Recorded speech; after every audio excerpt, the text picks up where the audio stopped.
요즘처럼 이렇게 눈도 내리고 날이 추운 겨울철, 우리 몸의 혈관과 근육이 수축하면서 여러 가지 질병에 걸릴 위험이 커지는데요. 이때 주의해야 될 여러 가지 질환 중에 하나, 바로 치핵 질환입니다. 우리가 흔히 치질이라고 얘기하는 바로 그 질환인데요. 치핵 질환이 날씨하고 연관이 있어? 하실 수 있습니다. 게다가 무리한 다이어트도 원인이 될 수 있다라는 이야기도 있는데요. 관련 증상이 심해지더라도 흔히들 주위 사람들한테 말하기를 꺼리는 데다가 진료받기를 부끄러워하면서 통증과 병을 키우기도 한답니다. 자, 그래서 앞서도 말씀드렸지만 오늘 제가 여러분을 대신해 물어봐 드리고 알려드리겠습니다. 한림대 강남성심병원 외과 전문의 김광용 교수와 함께 치질과 치핵 질환에 대해 모든 궁금증을 해소해 볼 테니까요. 자, 교수님 인사 나눠보겠습니다. 안녕하세요. 네, 안녕하세요. 한림대학교 강남성심병원 외과 김광용입니다. 네. 일단은 저희 청취자분 중에 한 분이 요청하셔서 정하게 된 주제입니다. 치질에 대해서 알아볼 텐데 네. 앞서 제가 또 설명을 드렸지만 우리가 보통 치질이라고 부르는 질환하고 실제 치질이라는 질환하고는 다른 거라고요. 네, 치질이란 항문에서 발생하는 모든 양성 질환을 통칭하는 일반적인 용어입니다. 치질에는 항문이 감염돼서 고름이 터져 나오는 항문지 농양이나 치루, 그다음에 항문 부위가 찢어진 치열, 그리고 이제 항문에 혈관이 부풀어 생기는 치핵을 통틀어서 치질이라고 저희가 부르고 있고요. 따라서 보통 치핵 증상을 보이면은 이제 병원에 오셔서 치질에 걸렸다고들 많이 하시는데요. 정확한 용어로는 치핵이 많습니다.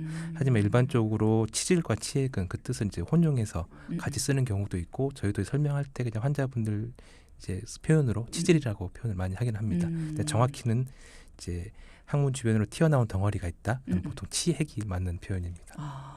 그러면 치핵, 치루, 치열 요거를 다 포함하는 게 치질인데 네. 치핵을 우리가 치질로 잘못 알고 있는 경우가 많다라는 건 요 여러 가지 증상들, 질환들 중에서 치핵이 가장 많나요? 예, 그 질환 중에 방금 말씀드린 치질 중에서는 치핵 질환이 가장 많고 또 치료를 요하는 경우가 많기 때문에 보통 치질은 치핵으로 이제 일반적으로 많이 인식하고들 계시고 있습니다. 그렇구나. 그러면 우리가 치질로 알고 있는 치핵, 그러니까 항문 질환의 대부분이 이제 치핵이다라고 했는데 치핵이 혹이 튀어나온다라고 방금 표현을 하셨어요. 네. 예. 이게 어떤 건가요? 좀 정확히 표현해 그러니까 주시면. 치핵은 이제 항문관 벽을 이루고 있는 항문 쿠션 조직이라는 곳에서 이제 발생을 하게 됩니다. 이제 항문 쿠션 조직은 그러니까 미세한 혈관 덩어리로 이루어져 있고요. 항문이 잘 닫히도록 하는 소꼭지의 그 고무 패킹과 같은 역할을 하는 그런 조직이 있습니다. 그래서 이제 배변 시에 대변의 덩어리에서 이 항문 쿠션 조직이 밖으로 밀려 나오고 배변이 끝나면 다시 항문관 안으로 들어가서 더 이상의 대변이나 액체가 직장 밖으로 밀려 나오지 않도록 하는 역할을 하는 그런 조직인데요. 이제 뭐 다양한 원인으로 인해서 이런 항문 쿠션 조직이 항문 안으로 다시 들어가지 못하고 밖으로 노출돼서 덩어리처럼 만져지는 거를 이제 치핵이라 그러고, 이 항문 쿠션 조직은 대부분 이제 혈관으로 이루어져 있기 때문에 실제적으로 치핵은 이제 혈관성 질환 중에 하나로 저희가 생각을 하고 있고, 그렇기 때문에 이제 추운 날씨라든지 그런 게 영향을 받을 수 있는 걸로 되어 있습니다. 그러면 우리가 이제 항문이 닫혀 있을 때에는 밖에서 보이지 않지만 잘못해서 몸 안에 있는 이 치핵이 바깥으로 나오게 됐을 때 그게 이제 치핵 질환. 이렇게 되는 거잖아요. 근데 이게 혈관으로 되어 있다라면 그럼 이게 밖으로 나오면 큰일 나는 거 아닙니까? 밖으로 튀어나온다고 하더라도 이제 출혈을 동반하는 경우도 있고 출혈 없이 그냥 덩어리째 만들어지는 경우도 있습니다. 예. 그래서 이제 치핵도 뭐 나중에 설명드리지만 종류가 외치핵, 내치핵 나눠지고 뭐 혼합치핵도 있기 때문에 거기 이제 종류에 따라서 증상이 다양하게 나타날 수도 있습니다. 그러면 치핵이라는 게 날씨가 이제 추워지면서 바깥으로 나올 수 있다라고 하셨는데 날씨가 추워지는데 안에 있는 애들이 바깥으로 왜 나올까요? 이제 날씨가 추워졌기 때문에 밖으로 튀어나오는 게 아니고 이게 혈관 질환이기 때문에 혈관 수축. 날씨가 추워지기 때문에 혈관 수축이기 때문에 기존에 가지고 있던 치핵의 증상이 악화되는 경우가 좀 있습니다. 그래서 아주 차가운 맨바닥에 앉거나 그런 경우에도 치핵은 증상이 악화될 수가 있고, 마찬가지로 치핵이 아니고 다른 치질 질환 같은 경우에도 날씨 영향을 좀 받고 있습니다. 그 밖에도 어떤 원인들이 있을까요? 치핵 질환을 앓고 있다면. 그 치핵의 원인은 아주 뭐 다양한데요. 이제 먼저 항문 혈관을 확장시키는 자세라든지 생활 태도에 대해서 생각해 볼 수가 있습니다. 그래서 변비나 설사 등으로 인해서 대변 볼 때 과도한 힘을 주거나 장기간 변기에 앉아 있거나 장기간 서 있거나 하는 것도 모두 치액의 원인이 될 수 있고요. 또 두 번째로 섬유질 섭취가 적거나 과음을 하는 식생활 습관도 관련이 될 수 있습니다. 그래서 섬유질 섭취가 부족하게 되면 변비를 유발할 수가 있어서 치액을 악화시킬 수 있고 알코올 같은 경우는 혈관을 확장시키는 작용을 하기 때문에 과음하게 되면은 혈관 또한 이제 치액도 악화시키고 유발할 수가 있는 걸로 되어 있습니다. 그러면 겨울에 알코올을 섭취하고 화장실에 오래 앉아 있으면 완전 이거는 굉장히 위험한 행동이네요. 네, 제가 보통 환자분들한테 특히 남자분들한테 설명을 할 때 요즘은 그런 경우는 많이 없긴 하는데요. 과거에 이제 뭐 상가집을 가거나 그랬을 때 차가운 바닥에 앉아서 이제 뭐 고스톱을 쓰신다든가 앉아서 술을 드시는 경우 그런 경우에 치액은 아주 악화된다고 이렇게 일반적으로 설명을 드린 적이 있었습니다. 그렇군요. 네. 그러면 치액이 자주 이제 바깥으로 나오게 되는 그런 질환이 특히나 많이 일어나는 분들이 있습니까? 고위험군? 생활 속에서 치질을 유발하는 대표 원인을 저희가 한번 꼽아보자면요. 그래서 이제 좌변기 오래 앉아 계시는 분들, 이제 최근 같은 경우는 스마트폰을 한다든가 책을 보아서 오랫동안 앉아 계시는 분들이나 그다음에 딱딱한 대변을 보시는 분들, 그리고 이제 음주를 자주 하시는 분들, 그리고 섬유질이 적고 단백질 섭취가 많은 식사 습관을 가지신 분들도 관련이 되고 스트레스도 또한 관련이 되고 나이, 고령하고도 관련이 되고 가족력도 있을 수가 있고 그다음에 임신하고도 관련이 있는 걸로 되어 있습니다. 임신은 왜요? 그 임산부 치액과 출산 후 치액은 아주 흔하게 발생하는 질환이고요. 임산부 중 약 50%가 겪는다고 되어 있습니다. 임신 기간 중에 뱃속에 태아가 자라면서 자궁도 역시 커지게 되고 그로 인해서 복압이 증가가 되고 마찬가지로 골반 및 항문 주변의 혈액 순환에 저하를 가져가게 돼서 혈관 전망 내 혈관이 확장하게 됩니다. 이것으로 인해서 아까 말씀드린 항문 쿠션 조직이 항문 바깥쪽으로 노출되어서 치액이 발생하게 됩니다. 그리고 또한 그 임신 중 호르몬 변화로 인해서 변비가 잘 생기는데요. 이 변비 또한 그 임신 중 치액을 일으키는 중요한 원인이 됩니다. 그렇군요. 네. 그러면 내가 지금 치액 질환을 겪고 있는지 아닌지 증상을 좀 알면 판단할 수 있을 것 같거든요. 어떤 증상이 있죠?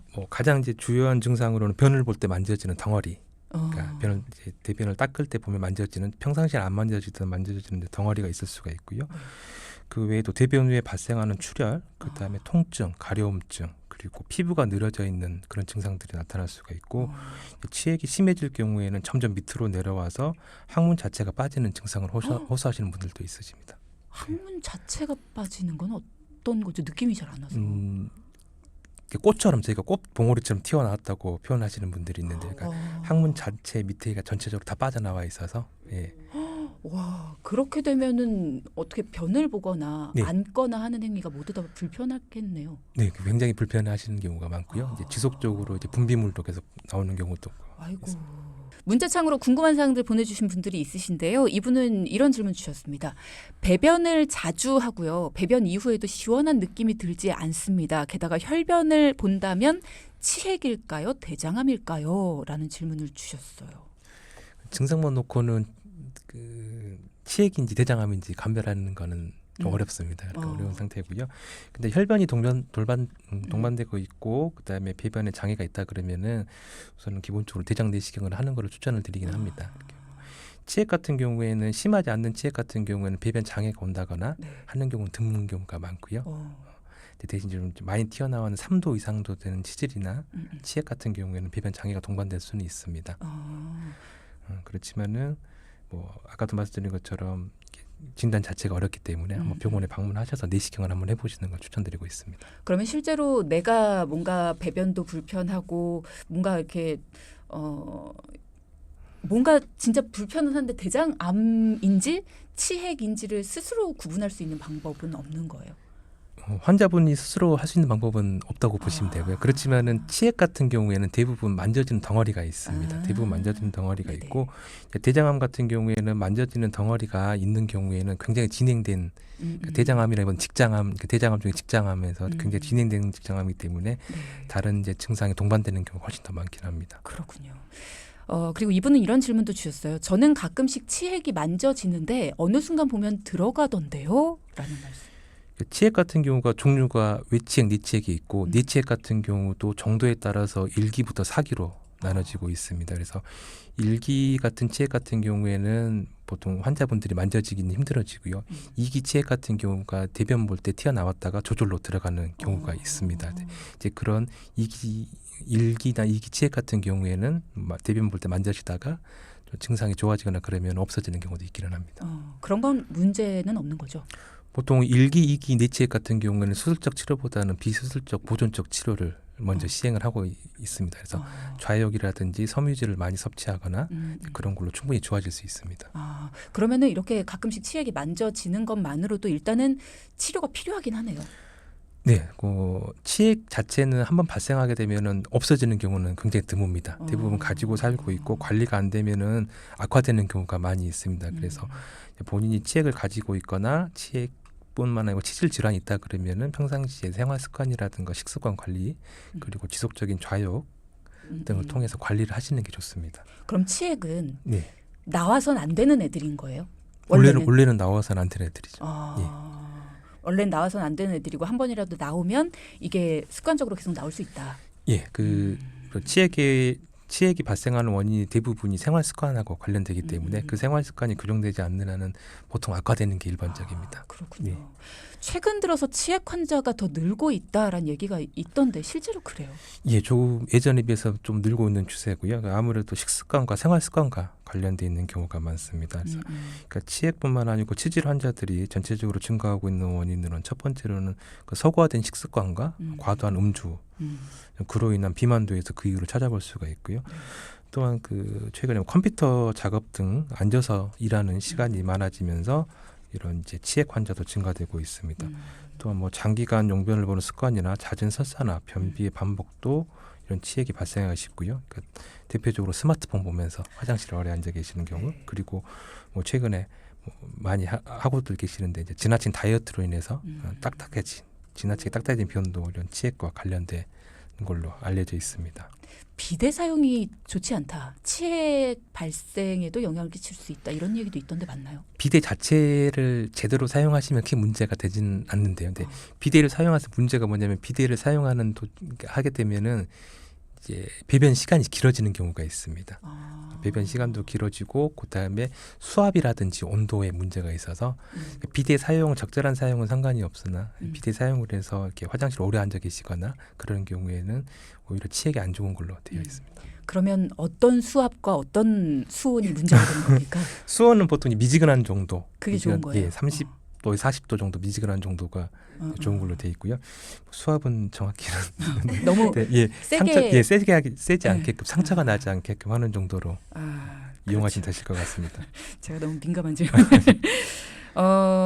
전주 금요일에 2기 수술을 했습니다. 네. 관리를 어떻게 하면 좋을까요? 라는 질문도 왔네요.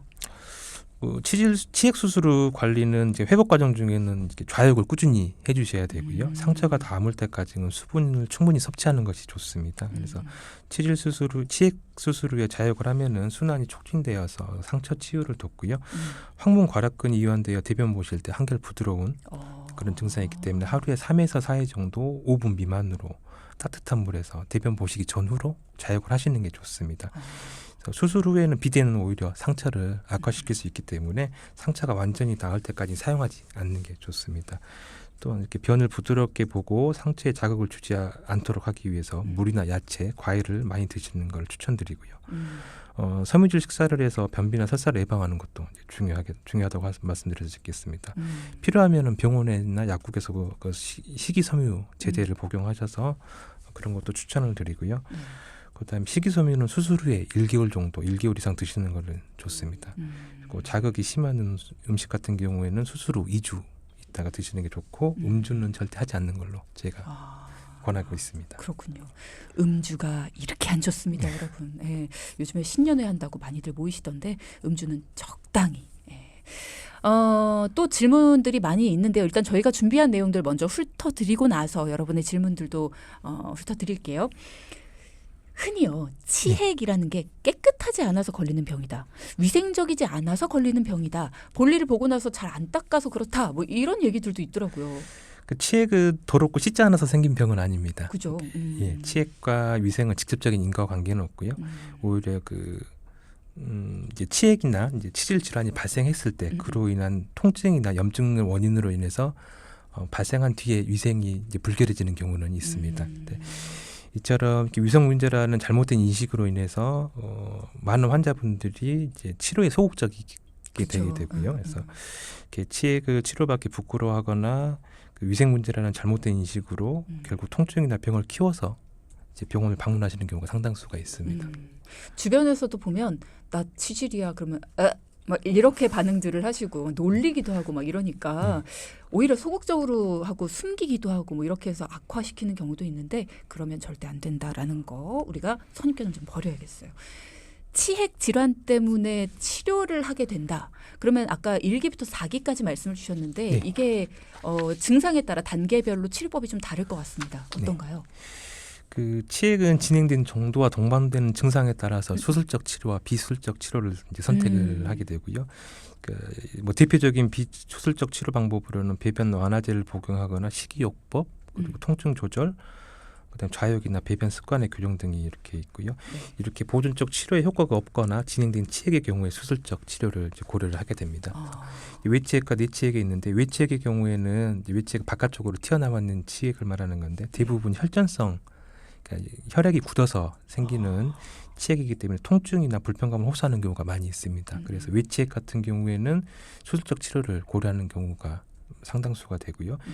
내치액 같은 경우에는 진행 정도 단계에 따라서 수술을 고려해야 되는데 원칙적으로 치액 조직이 항문 바깥쪽으로 튀어나온 후에 저절로 들어가지 않고 손가락으로 밀어 넣는 경우에 밀어 넣어야 보공이 되는 경우, 그러니까 즉 저희가 3도 이상 되는 내치액일 경우에 수술을 고려해야 됩니다. 대신 1도, 2도 정도 내치액 경우에도 이렇게 잦은 출혈로 인해서 빈혈이 발생하거나 혈전증으로 인해서 통증이 생겨서 일상생활에 지장이 있다. 그러면은 2도 정도 치질도 수술하는 경우도 있습니다. 수술적 치료를 한다라는 거는 어떻게 하는 거예요? 거기에다가 치액의 기본적인 치료는 그 치액 조직을 제거하는 잘라내는 겁니다. 근데 이제 술적 치료 같은 경우는 보조 술식과 치액 근본 술식으로 이렇게 나눠집니다. 치액 마법술 같네요. 보조 술식 같은 경우에는 치액 자체를 이제 제거하는 것보다는 그 부식제라고 해서 이렇게 치액 크기를 줄여주는 약품을 한다거나 고무 밴드를 이용해서 치액을 묶어준다거나 치액 동맥을 묶어주는 그런 이제 수술 방법들을 말하고요. 보통 크기를 줄여주는 수술을 말합니다. 그리고 치액 근본 수술 같은 게 튀어나온 치액 조직 자체를 제거하는 수술을 하고요. 뭐 최근에는 이제 원형 자동 문학기라 그래가지고 직장 점막을 통해 밀려나온 치액을 정상적인 해부학적인 위치로 복원시켜주는 수술도 많이 시행을 하고 있습니다. 예, 그래서 과거에 비해서 수술의 통증이라든지 부작용을 많이 감소시켜주는 수술입니다. 우리가 보통 몸에 있는 무언가를 잘라내거나 제거를 하면 그것과 모양이나 형태 아니면은 그것과 기능이 비슷한 뭘 대체할 수 있는 걸 넣어주잖아요. 네. 이건 그럴 필요가 없나요? 예, 치액은 그래도 기능이 있잖아요. 쿠션 작용을 한다 뭐 이런 말씀. 쿠션 같은 경우에는 이제 크게 세 군데가 있습니다. 그 항문관에는 크게 세 군데 이제 그런 이제 쿠션이 있는데 보통은 그 중에 한 군데에서 발생을 하기 때문에 그 한 군데를 묶어주게 되면은 크게 문제가 되지 않고 만약에 세 군데 아까 말씀 세 군데 이상이나 그 이상으로 치액을 발생하게 돼서 항문 쿠션 조직이 너무 많이 손상됐다고 예상되는 경우에는 방금 말씀드린 것처럼 원형 자동 문학기를 사용해서 이제 그 치액 조직 자체 다 제거하는 게 아니고 이걸 정상적 위치로 끌어올려주는 수술법을 사용하고 있습니다. 그렇군요. 제거해도 나머지가 기능해도 충분하다라고 생각되면 제거를 하고 아닌 경우에는 나머지의 기능을 좀 올려주는 식으로 한다. 제가 괜한 걱정을 했네요. 이게 없어도 되는 그런 기관인가라는 의문이 잠깐 들어가지고 여쭤봤고요. 최근에는 부작용을 최소화시키고 있다라고 말씀을 하셨는데 그러면 수술 후에 부작용이 일단 있을 수 있다라는 이야기잖아요. 어떤 부작용들이 있습니까? 이제 수술에 발생할 수 있는 이제 합병증으로는 이제 항문 협착증, 변실금, 출혈, 통증증이 발생을 할 수는 있는데요. 이제 발생 빈도는 전체적으로 높지는 않고 낮고 대부분 자연 치유나 보존적 치료가 가능하기 때문에 너무 걱정하실 필요는 없습니다. 네, 항문 협착증 같은 경우에는 1.5에서 4% 정도에서 수술에서 발생한다 그러고요. 수술하고 나서 변의 굵기가 얇아지거나 변비를 호소하시는 경우가 있습니다. 변실금 같은 경우에는 치액 절제술 할 때 뇌 괄약근이 손상을 온다거나 항문 쿠션 조직을 너무 많이 제거한 경우에 발생할 수 있는데 대부분 수술 직후에는 발생을 하나 이게 영구적으로 변실금으로 가는 경우는 거의 없다고 되어 있습니다. 이제 수술의 출혈은 0.5에서 5% 정도까지는 보일 수 있고요. 뭐 수술 직후부터 한 일주일 정도까지는 정상적으로 보일 수가 있고 길게는 3주 정도까지 나타날 수 있는데 대부분은 추가적인 치료 없이 자연 치유가 되는 걸로 알고 있습니다. 그렇군요. 제가 설명을 들으면서 이렇게 메모를 하는데 오늘 메모하면서 이렇게 별표 쳐놓은 게 있어요. 배변 완화제. 예. 여기다 별표를 쳐놨는데 예전에 저희가 그 변비에 대한 주제로 네. 이야기를 나눈 적이 있었는데 그때 질문이 굉장히 많았어요. 변 보는 거를 어려워하시는 분들이 많으시잖아요. 네, 현대인들 맞습니다. 중에서. 예. 배변 완화제라는 게 있다면 좀 이렇게 널리 사용을 하면 안 됩니까? 그러니까 배변 완화제라는 게 우리 흔히 말하는 변비약은 아닙니다. 약국에서 파는 그런 이제 변비약은 아니고 배변 완화제라는 건 대부분 섬유질 제제, 섬유질이기 때문에 이제 일상생활하면서 섬유질 섭취가 이렇게 잘 안 되신 분들은 드시는 게 이제 보통 제가 추천을 이제 드리고 있고요. 그거랑 더불어서 변을 약간 묽게 만들어 잘 내려오게. 그래서 변을 어느 정도 이렇게 부피를 만들어주는 게 섬유질 제제의 약이고 그 변이 잘 내려올 수 있게끔 변을 묽게 만들어주는 약을 이렇게 혼합해서 저희가 쓰고 있습니다. 그럼 필요하신 분들은 처방이 가능해요? 예, 얼마든지 그건 가능하고요. 예. 근데 뭐 약국에서 사실 수는 없지만 이제 병원 진료를 통해서 복용을 하시게 되고 일반적인 변비약 같은 경우는 장기간 복용하게 되면 여러 가지 부작용은 합병증이 나올 수가 있는데요. 이제 배변 완화제 같은 경우는 장기간 복용하더라도 크게 문제 없는 약으로 돼 있어서 예, 뭐 부담감 없이 드셔도 되실 거로 생각하고 있습니다. 효과는 괜찮습니까? 뭐 제가 볼 때는 아주 좋습니다. 아주 좋고 뭐 변비가 좀 있으신 분들이거나 고령이시거나 그러신 분들 같은 경우에는 저는 대부분 추천을 드리고 있습니다. 그렇군요. 자, 여러분의 질문도 한번 보겠습니다. 이런 질문이 있습니다. 남성보다는 여성에게 치액 질환이 많고 여성들이 아이를 낳고 나면 심해진다는 얘기도 있던데 있는 게 더 심해질 수도 있습니까? 라는 질문. 네, 치액을 한번 발생하게 되면은 사라지지는 않고 대부분 가지고 있는 상태가 되는데요. 이제 여성분들 같은 경우는 임신과 출산을 하면서 대부분 악화되는 경우가 있습니다. 그리고 이제 임신 도중에는 보통 우리 아기를 생각해서 약을 먹거나 치료를 하는 게 좀 힘들기 때문에 대부분 더 악화가 되고 있습니다. 예. 감기약을 먹으면 대변이 잘 안 나옵니다. 이렇게 단단하게 조금씩 나오고요. 힘을 쓰면 치액도 나옵니다. 없어지질 않는데 이거는 치료가 필요할까요? 라는 질문이 있어요. 치액 자체가 있다 그래서 다 수술적 치료를 하거나 병원을 방문하실 필요는 없으나 환자분이 일상생활을 방해할 정도로 이제 통증이 있거나 증상이 있다 그러면 그건 치료가 필요할 수 있습니다. 근데 이제 단순 변비가 있을 때 잠깐 튀어나왔다가 좀 관리를 하면 좋아진다 그러면은 그거는 좌욕이라든지 아까 말씀드린 그 배변 완화제 그런 걸 통해서 증상을 조절해 볼 수는 있습니다.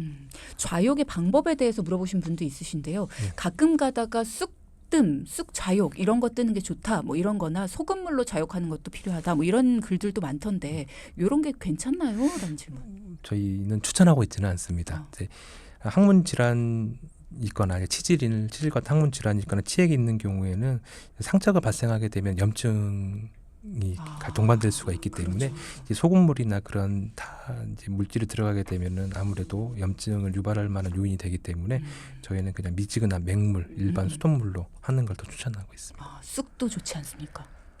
네, 그런 거 이렇게 여탕 같은 데 가면 되게 많이 권하거든요. 증상 만병통치약입니다. 이거는 완전히. 그러니까 증상이 치액이 없거나 증상이 없고 특별한 문제 없으신 분들한테는 그게 효과가 있을 수는 있는데 이제 질병을 가지고 있는 분들, 증상이 있는 분들은 이제 아무래도 염증의 위험성이 있기 때문에 저희는 추천은 하고 있지는 않습니다. 네. 자, 그리고 이 질문을 지금 세 분이 주셨어요. 좌욕을 LED 방석으로 하는 게 있던데요 라는 질문을 주신 분이 있는데 그리고 이거 똑같은 말씀을 주신 분이 있어요. 이게 뭐 원적외선 이런 방석으로 하는 게 있습니다. 이것도 효과가 있을까요? 이런 말씀. 효과는 저도 이제 보긴 했는데 있는 걸로 이제 그 조사가 그 효과가 있다고 하는 것도 있긴 한데 또 크게 효과 없다는 또 그런 조사도 있습니다. 그래서 저희 이제 대장 항문 학회라든지 그쪽에서는 좌욕 같은 경우에는 그런 다른 기구를 사용하지 않고 물을 이용해서 이렇게 항문 부위를 5분 이내로 담그는 걸로 그걸 추천드리고 있습니다. 아, 그렇군요. 네. 그러니까는 따뜻한 물로 하는 것이 가장 효과가 좋다라고 의학계에서는 추천드리고 있다. 네. 이렇게 정리를 하도록 하겠습니다. 그리고 차가운 바닥이나 의자에 자주 앉거나 오래 앉으면 치핵 질환에 걸릴 수가 있습니까? 네, 걸릴 수 있습니다. 관장약을 자주 써도 걸릴 수 있습니까? 네, 관장약 같은 경우에도 어쨌든 간에 그 직장 내의 압력을 증가시키게 돼서 안에 있던 이제 쿠션 조직이 밖으로 밀려 나올 수 있기 때문에 관장약을 자주 쓰는 것도 저희는 권장하고 있지는 않습니다. 예. 약국에서 약을 구입해서 쓰는 것이 효과가 있을지가 궁금합니다. 약국에서 구입하는 연고도 있고 약국에 좌약 같은 것도 있던데 이런 것들도 치핵 질환에 효과가 있을까요? 여러분 궁금증 많으시네요. 네. 일반적으로 증상에는 도움이 될 수 있습니다. 증상에는 도움이 될 수는 있으나 치핵의 근본적인 치료로는 좀 부족할 수가 있습니다. 그러니까 지금 당장의 통증을 줄여주거나 그런 네. 것들에는 도움이 될 수 있지만 네. 근본적인 치료가 되는 건 아니다. 네. 라는 말씀이시군요. 올바른 좌욕 방법 5분 정도가 좋다라는 말씀해 주셨습니다. 지금 네. 좌욕에 대해서 궁금증을 많이들 보내주고 계시는데 방금 전에 정리해 주셨어요. 다른 어떤 기구 같은 것들은 의학계에서는 뭐 효과가 있다라고 정리하고는 있진 않다.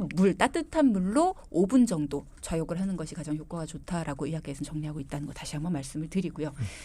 자, 그리고 이런 질문이 있습니다. 볼일을 본 후에 지속적으로 혈변이 나옵니다. 항문 자체에는 통증이 없는데 이건 뭘까요?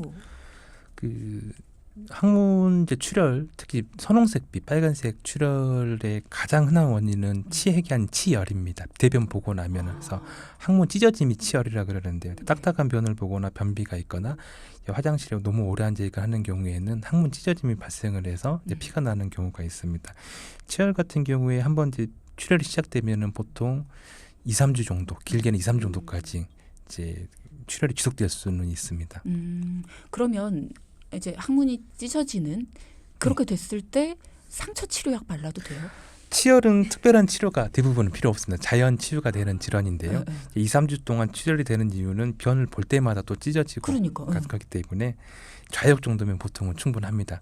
대신 이게 6개월 이상 지속되는 만성 치열이나 이제 이 치열도 통증을 동반할 수 있는데 통증이 너무 심해서 일상생활이 불가능할 경우에는 그 괄약근을 살짝 절제해주는 수술적 치료를 하는 경우도 있기는 합니다. 그래서 보통 그 정도까지 안 가려면은 이제 생활 습관이라든지 좌욕을 통해서 치료를 해주시면 될 것 같습니다. 왜 우리가 상처가 찢어졌을 때 바르는 연고들이 있잖아요. 네. 항문용 연고가 따로 있어요? 항문용 연고는 따로 있습니다. 그러면 함부로 다른 연고를 발라주면 안 되는 건가요? 발라도 되긴 하는데 크게 도움은 안 되는 걸로 제가 알고 있어요. 그렇구나. 뭐 항문 쪽에 다른 곳에 바르는 연고를 항문에 바른다고 대부분 큰 문제는 없긴 한데요. 네. 그렇다고 이게 이제 효과가 입증되고 있는 건 아니기 때문에 항문에 적합한 연고를 바르시는 게 좀 더 도움이 되실 걸로 생각이 듭니다. 그렇군요. 변을 보는데 이분도 참 질문이 이제 교수님께 별걸 다 여쭤봅니다. 저는 변비는 아닌데요. 신호가 와서 화장실을 가도 볼일을 보는 데까지 시간이 꽤 오래 걸립니다. 뭐만 먹어도 뱃속이 불편하고 화장실을 하루에 10번씩은 가는데 볼일에 성공하는 건 2-3번밖에 안 돼요. 시원한 느낌도 아니고요. 한 번 갈 때마다 30분 정도는 기본으로 앉아 있는데 습관을 고치고 싶습니다. 빨리 볼일을 볼 수 있는 방법 좀 알려주십시오. 별걸 다 여쭤봅니다. 우선은 화장실에 오래 앉아 계시는 습관은 도움이 안 되고요. 오히려 이제 화장실에 오래 앉아 계시다 보면 더 이제 변비가 유발되는 게 있기 때문에 화장실에 앉았다가 변이 안 나면 바로 일어서는 거를 제가 말씀을 드리고요. 이제 대변 보시기 전에 이제 신호가 왔을 때 좌욕을 해주시면은 좌욕을 상문 주변을 마사지를 해주면은 혈액 순환도 좀 되고 그 괄약근 이완이 되면서 변을 보는데 도움이 된다고 돼 있고요. 하루에 10번 정도 신호가 왔는데 성공하는 건 드물다 그러면은 이거는 항문 질환보다는 장 질환, 대장 질환 의심할 수 있기 때문에 내시경이라든지 추가적인 검사를 한번 받아보시는 게 좋을 걸로 생각이 듭니다. 그러네요. 네. 자, 이분도 조금 심각한 질문을 주셨네요. 임신 후에 생긴 변비 때문에 풍선처럼 생긴 치핵이 튀어나왔습니다. 네. 아프지도 않고 피도 나지 않아서 병원에 갔더니 이 정도는 괜찮습니다. 손으로 조심히 밀어 넣으세요 라고 하시더라고요. 네. 그래서 그렇게 진행을 하고 괜찮았는데 최근 들어서 다시 볼일을 볼 때마다 치액이 나옵니다. 근데 집어 넣어도 20% 정도는 나와 있고요. 나오는 횟수가 잦아져서 그런가 살짝 따가워지기도 했습니다. 지금이 임신 8개월 차인데요. 수술도 안 되지 않을까 싶어서요. 더 심해지면 어쩌나 싶기도 하고 아이를 낳다가 뭔 일 생길까 봐 걱정도 돼요. 괜찮을까요? 임신 중 발생한 치액 치료가 조금 어렵고 좀 복잡한 경우가 있습니다. 그래서 이제 치액 발생하면은 예를 들어 약을 쓴다거나 뭐 주사로 통증 조절할 수가 있습니다. 임산부는 안 되기 때문에 임산부에서 발생하는 치액인데 환자분이 불편함을 느끼고 통증이 있고 일상생활이 불가능하다 그러면은 수술적 치료를 고려하는 게 좋습니다. 임신 8개월이면은 수술하는 데는 크게 문제는 없어집니다. 아, 그래요? 오히려 임산부 같은 경우에는 수술을 더 적극적으로 다른 치료 방법이 많이 없기 때문에 권하고 있는 상태입니다. 이게 괜찮을까요? 이게 이렇게 마취나 이런 거 하지 않나요? 태아에 위험하지 않는 약으로 저희가 다 하기 때문에 크게 문제는 없습니다. 그렇군요. 예. 좌욕을 할 때 올바른 자세나 또 어떤 식의 좌욕을 하는 건지 좌욕의 방법이 좀 궁금합니다라는 말씀. 좌욕을 할 때는 대부분 이제 좌욕이라든지 대야를 준비를 한 상태에서요. 네. 엉덩이를 푹 담그는 형태를 그렇게 하시면 되고 실제적으로 이제 많은 환자분들이 호소하는 게 좌욕을 열심히 하세요라 그러면 좌욕할 시간이 없다라든지 자기가 하기가 힘들다 그래 자주 못 한다고 하시는 분들이 많습니다. 그러면은 그렇게 좌욕하기 힘드신 경우에는 아침 저녁으로 샤워하실 때 이제 본인 손을 이용해서 항문 주변을 미지근한 물로 마사지해 주는 것만으로도 심하지 않는 치질에는 도움이 되는 걸로 되어 있습니다. 물에 아예 담가주는 거네요. 예, 증기로 이렇게 쬐는 게 아니라. 네, 증기로 하는 것보다는 물에 담그는 게 더 도움이 됩니다. 아, 그렇군요. 자,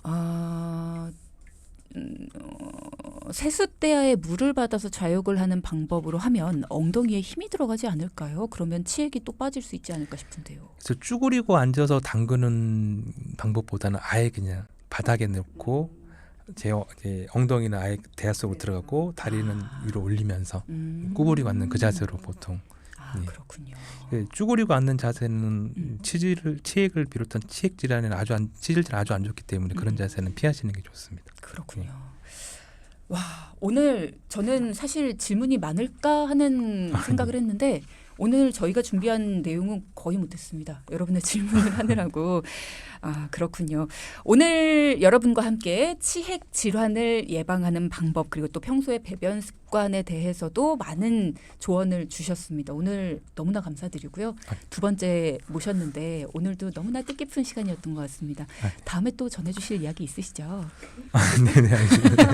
바쁘시지 않다면 올해도 잘 부탁드립니다. 네, 알겠습니다. 네, 오늘도 저희 김광용 교수와 함께 해봤습니다. 여러분 감사의 박수 보내주십시오. 고맙습니다. 네, 감사합니다.